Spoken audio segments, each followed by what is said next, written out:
110%।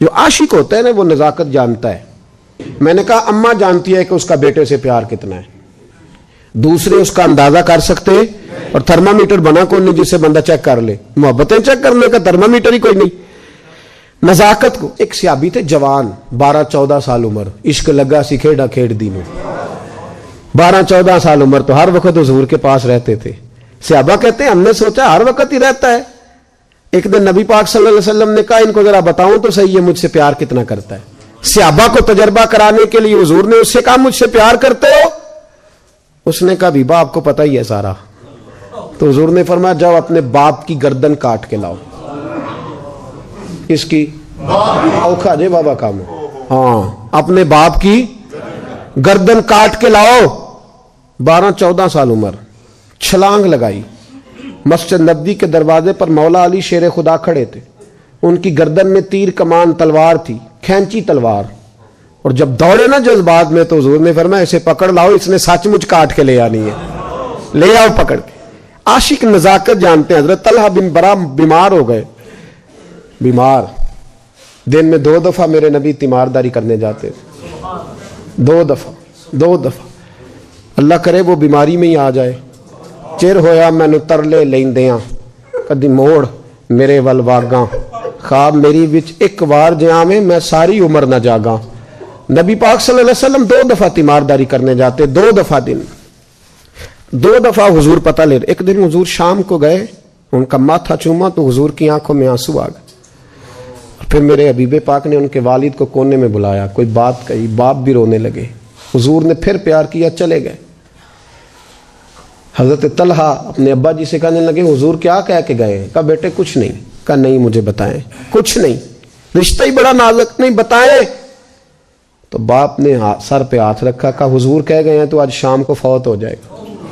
اور جب حضور نے کہا جب اس کا انتقال ہو جائے تو مجھے خبر کرنا.